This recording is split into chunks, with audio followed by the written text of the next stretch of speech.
jalan-jalan ke Jembrana, membeli mangga dimakan tapir. Perkenalkan kami dari tim Arjuna, siap mengikuti Red Colony Lawfare. Assalamualaikum warahmatullahi wabarakatuh. Shalom, Om Swastiastu, Namo Buddhaya, dan salam kebajikan bagi kita semua. Dewan Juri yang kami hormati dan para pemerhati hukum sekalian, perkenalkan kami dari tim Arjuna dengan saya Baik Dewita Nela Putri Alfarozi selaku pembicara pertama, dengan rekan saya Jenny Aulia Sastiani selaku pembicara kedua, dan Agnia selaku pembicara ketiga. Kami berada pada legal standing position pro dengan tegas mendukung penuh mosi pada perdebatan kali ini mengenai penerapan kuota gender dalam pemerintahan sebagai langkah nyata untuk mewujudkan kesetaraan dalam bingkai Pancasila dan hak asasi manusia. Lex pros visit non res visit. Hukum selalu melihat ke depan, bukan ke belakang. Sekian dan terima kasih. Terimalah salam dari kami. Salam konstitusi. Partisipasi perempuan dalam pengambilan keputusan bukanlah semata-mata sebuah tuntutan akan keadilan demokrasi, namun juga dapat dilihat sebagai syarat penting agar kepentingan kaum perempuan dapat diperhitungkan. Assalamualaikum warahmatullahi wabarakatuh. Salam sejahtera bagi kita semua. Dewan Juri yang kami hormati, sebelum memasuki bangunan argumentasi, perlu dijelaskan di awal bahwasanya kuota gender hadir karena adanya permasalahan, yaitu kurangnya representasi perempuan dalam pemerintahan. Kuota ini memberikan kompensasi atas hambatan yang menghalangi keterlibatan perempuan secara adil dan setara, yang dimana setara yang dimaksud adalah memastikan perempuan memiliki kesempatan yang sama dalam politik atau posisi kepemimpinan. Dewan Juri, latar belakang lahirnya mosi ini berawal dari ketidaksetaraan gender dalam pemerintahan yang sudah berlangsung lama. Salah satu penyebab utama adalah norma sosial patriarki yang mendalam di banyak negara. Stereotip ini membuat masyarakat berpikir bahwa perempuan lebih cocok menjalani peran domestik dan sosial di dalam keluarga. Akibatnya, akses perempuan ke politik terutama dalam pengambilan keputusan sangat terbatas. Saat ini, keterwakilan perempuan di parlemen Indonesia masih sekitar 22,8%. Hal ini menunjukkan partisipasi perempuan yang masih rendah sehingga berdampak pada kebijakan publik yang cenderung kurang memperhatikan isu-isu perempuan. Oleh karena itu, Dewan Juri kami membawa beban pembuktian yang perlu kami jawab dalam perdebatan kali ini. Yang pertama, apa urgensi keterlibatan perempuan dalam pemerintahan? Dan yang kedua, apakah penerapan kuota gender selaras dengan konstitusi? Dewan Juri, adapun argumentasi persetujuan kami yang pertama, mari kita melihat mengapa perempuan harus diprioritaskan dalam pemerintahan. Penerapan kuota gender untuk perempuan dalam pemerintahan sangatlah penting. Kehadiran perempuan di pemerintahan membantu menciptakan kebijakan yang lebih adil dan mencerminkan kebutuhan semua orang. Perempuan membawa perspektif yang berbeda, terutama tentang isu kesehatan, pendidikan, dan hak sosial. Dengan lebih banyak perempuan yang terlibat, ketimpangan gender dapat berkurang dan keputusan yang diambil akan lebih inklusif sehingga dapat mendorong pembangunan berkelanjutan. Kedua, penerapan kuota gender selaras dengan konstitusi terutama dalam pasal 27 ayat 1, pasal 28 D ayat 1, dan pasal 28 H ayat 2 Undang-Undang Dasar Negara Republik Indonesia tahun 1945. Ketiga, pasal ini menegaskan pentingnya pengakuan, perlindungan, dan perlakuan hukum yang sama di depan hukum bagi semua warga negara, termasuk perempuan. Dengan demikian, kuota gender mendukung nilai-nilai dasar Undang-Undang Dasar Negara Republik Indonesia dan menjadi langkah penting menuju pemerintah yang lebih adil dan demokratis. Ini juga menunjukkan komitmen negara untuk menghargai keberagaman dan menjunjung tinggi hak asasi manusia dalam kesetaraan gender. Pun Dewan Juri, persetujuan kami selaras dengan landasan filosofis bangsa Indonesia yaitu Pancasila sila kedua, yaitu kemanusiaan yang adil dan beradab, yang dimana penerapan kuota gender dalam pemerintahan sejalan dengan prinsip ini karena bertujuan memastikan perempuan memiliki kesempatan yang setara dalam pengambilan keputusan. Kuota gender berfungsi untuk mengatasi ketimpangan representasi perempuan dan mewujudkan keadilan sosial.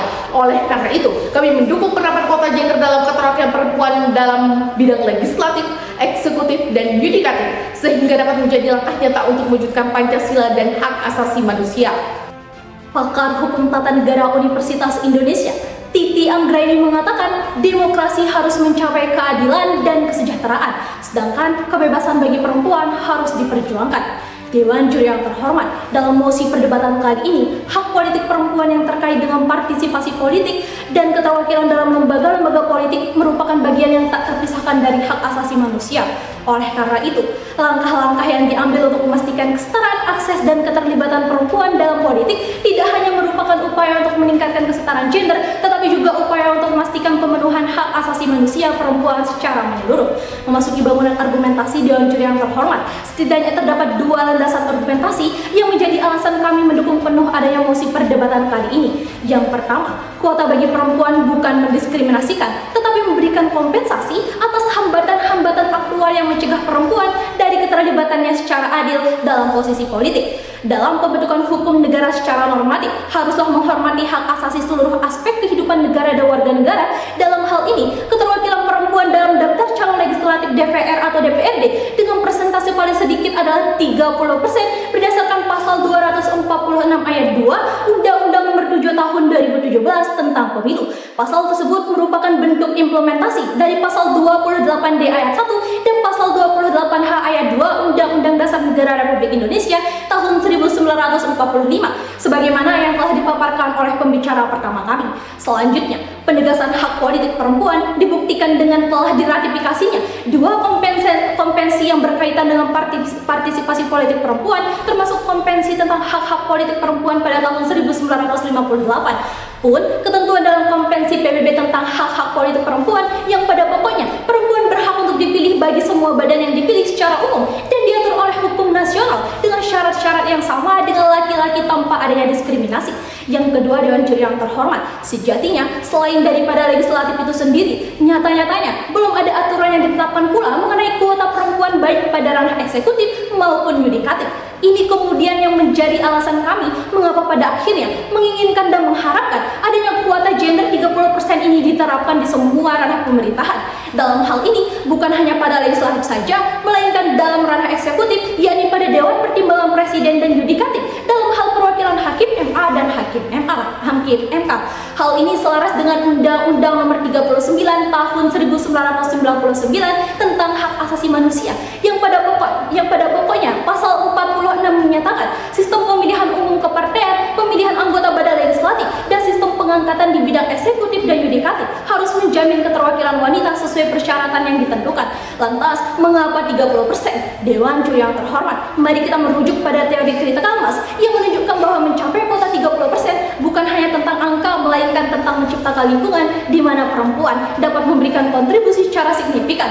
Dengan adanya keterwakilan yang cukup, perempuan tidak hanya dapat mempengaruhi kebijakan, tetapi juga membantu menciptakan perubahan sosial yang lebih luas. Sehingga Dewan Juri yang terhormat, dengan adanya penerapan kuota keterwakilan perempuan dalam pemerintahan merupakan langkah penting untuk mewujudkan kesetaraan gender dalam bingkai Pancasila dan hak asasi manusia, serta sebagai penguatan demokrasi negara kita.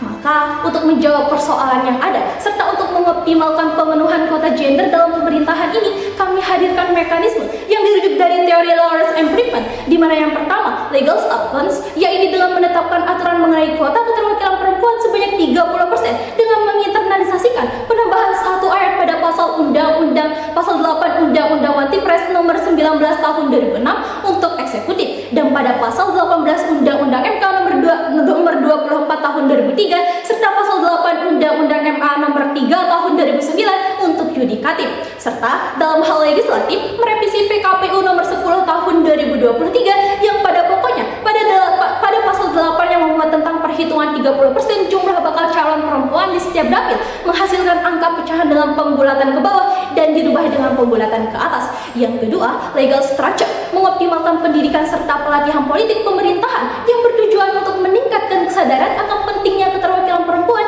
dalam struktur eksekutif, legislatif, bahkan yudikatif. Melalui pelatihan yang komprehensif, kami akan membangun kapasitas perempuan dalam mengidentifikasikan dan mendukung calon perempuan yang potensial. Yang ketiga, legal culture mensosialisasikan kepada seluruh elemen masyarakat akan pentingnya keterwakilan perempuan dalam pemerintahan. Atas dasar itulah kami nyatakan secara tegas, lugas, dan mantap bahwa kami setuju adanya mosi perdebatan kali ini. Sekian dan terima kasih. Mujahidin Effendi selaku mantan Menteri Koordinator Bidang Pembangunan Manusia dan Kebudayaan pernah menyatakan bahwa keterwakilan perempuan di pemerintah dapat memperkuat kualitas demokrasi karena akan membawa pemerintah lebih responsif terhadap persoalan masyarakat, sehingga peran perempuan sebagai agent of change sangatlah dibutuhkan dalam pemerintahan karena perempuan memiliki peran penting sebagai pilar negara, yang berarti jika perempuannya baik maka negaranya juga akan baik. Dewan Juri status quo telah menerapkan kuota gender terhadap bingkai legislatif yakni 30%. Hal ini menjadi angan-angan semata karena keterwakilan perempuan dalam kursi parlemen tahun 2024 hanya mencapai 22,8% saja. Namun, dengan lembaga eksekutif dan yudikatif yang belum menerapkan kuota gender, bukankah sama halnya dengan menutup ruang gerak bagi perempuan? Data yang dibuat oleh Badan Pusat Indonesia tahun 2021 menyebutkan bahwa pendidikan perempuan lebih tinggi dibandingkan dengan laki-laki, sehingga menunjukkan bahwa tidak ada lagi alasan untuk menutup ruang gerak bagi perempuan. Dewan juri, adapun beberapa alasan mengapa pada akhirnya kami mendukung adanya mosi perdebatan kali ini. Yang pertama, mari kita melihat jika perempuan dilibatkan dalam pemerintahan, misalnya pada tatanan legislatif, ketika Puan Maharani menjadi perempuan pertama yang menjabat sebagai Ketua DPR RI, sehingga melahirkanlah produk hukum yang berpihak kepada perempuan, yakni Undang-Undang Tindak Pidana Kekerasan Seksual serta Undang-Undang Kesejahteraan Ibu dan Anak yang sedari lama tidak dapat dipikirkan oleh laki-laki. Hal ini membuktikan bahwa keterwakilan perempuan dapat mengakomodir keresahan masyarakat terkhusus perempuan, sehingga disinilah letak peran pemerintah dalam mengupayakan peran perempuan dalam tatanan legislatif, sehingga dapat tercapai sekurang-kurangnya 30% keterwakilan perempuan agar terjadinya check and balances dalam kebijakan yang akan diputuskan. Yang kedua, Dewan Juri dalam bingkai eksekutif dan yudikatif sampai saat ini belum menerapkan quota gender, sehingga tidaklah mencerminkan hak asasi manusia itu sendiri. Dalam ranah eksekutif pada tahun 2024, dari 9 anggota Dewan Pertimbangan Presiden hanya 1 keterwakilan perempuan, dan dalam ranah yudikatif dari 9 hakim MK juga hanya 1 keterwakilan perempuan, dan dari 46 hakim Mahkamah Agung ada 6 keterwakilan perempuan. Sehingga inilah urgensinya mengapa kami setuju untuk penerapan kuota gender 30% terhadap eksekutif dan yudikatif. Karena berdasarkan penelitian Profesor Druda dari Sektom University yang menyatakan angka 30% sebagai critical numbers yang dapat mempengaruhi kebijakan, sehingga kebijakan yang akan diambil dapat dilihat dari 2 sudut pandang, yakni perempuan dan laki-laki. Yang ketiga, Dewan Juri, berdasarkan data dari KPK pada pertengahan tahun 2023, laki-laki mendominasi kasus korupsi di lembaga legislatif, yakni terdapat 344 tersangka korupsi. Di lembaga yudikatif terdapat 31 hakim terlibat kasus korupsi, dan juga dalam lembaga eksekutif. Dari data tersebut mencerminkan bahwa keterlibatan perempuan dalam tindak pidana korupsi lebih rendah dibandingkan laki-laki, yang menunjukkan perempuan lebih dapat dipercaya dalam memegang amanah. Yang keempat, Dewan Juri, jika merujuk kepada negara Swedia merupakan salah satu negara yang konsisten dalam memperjuangkan hak perempuan untuk turut serta dalam tatanan pemerintahan.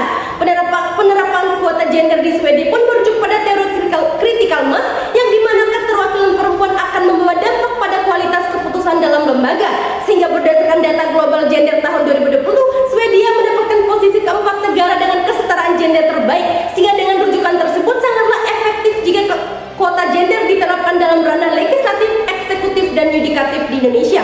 Sehingga untuk merealisasikan solusi yang kami tawarkan, yakni merujuk pada teori yang digagas oleh Lawrence and Friedman. Yang pertama, legal substance, yakni dengan menerapkan aturan mengenai kuota keterwakilan perempuan sebanyak 30% dengan menginternalisasikan penambahan 1 ayat pada pasal 8 Undang-Undang Wajib Pers nomor 19 tahun 2006 untuk eksekutif pada pasal 18 Undang-Undang MK nomor 24 tahun 2003 serta pasal 8 Undang-Undang MA nomor 3 tahun 2009, dan untuk yudikatif serta dalam hal legislatif merevisi PKPU nomor 10 tahun 2023 yang pada pokoknya pada pasal 8 yang memuat tentang perhitungan 30% jumlah bakal calon perempuan di setiap dapil, menghasilkan angka pecahan dengan pembulatan ke bawah dan diubah dengan pembulatan ke atas. Yang kedua, legal structure, mengoptimalisasikan pendidikan serta pelatihan politik pemerintah yang bertujuan untuk meningkatkan kesadaran akan pentingnya keterwakilan perempuan dalam struktur eksekutif,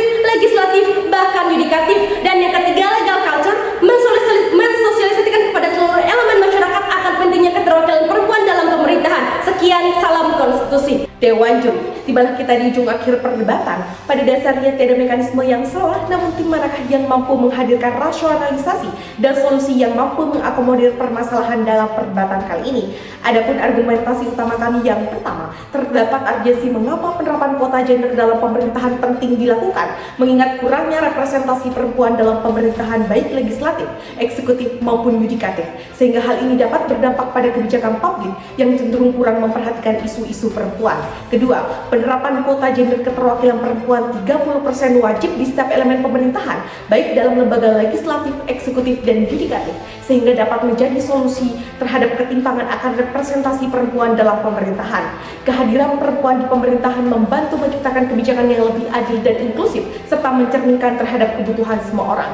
Ketiga, penerapan kuota gender selaras dengan konstitusi dan Pancasila yang menjamin adanya perlindungan, pengakuan, dan perlakuan yang sama di hadapan hukum. Sehingga untuk merealisasikan hal tersebut, kami menggagas suatu mekanisme dengan penguatan 3 aspek. Yang pertama itu legal substance, dengan menetapkan aturan mengenai kuota keterwakilan perempuan sebanyak 30% dalam Undang-Undang One Pilpres untuk eksekutif, pada Undang-Undang MK serta Undang-Undang MA untuk yudikatif, serta dalam hal legislatif merevisi PKPU nomor 10 tahun 2023. Yang kedua, secara legal structure, melakukan pendidikan serta pelatihan politik pemerintahan yang bertujuan untuk meningkatkan kesadaran akan pentingnya keterwakilan perempuan dalam struktur eksekutif, legislatif, bahkan yudikatif.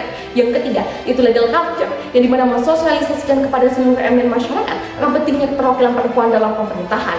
Oleh karena itu, kami telah mampu menjawab permasalahan perdebatan dan sekaligus telah mampu membantah setiap argumentasi yang telah dibawakan oleh tim kontra. Oleh karena itu, kami dengan tetap tegas, lugas, dan mantap menyatakan untuk mendukung penuh adanya mosi perdebatan kali ini. Lawan debat, lawan berpikir. Sekian dan terima kasih.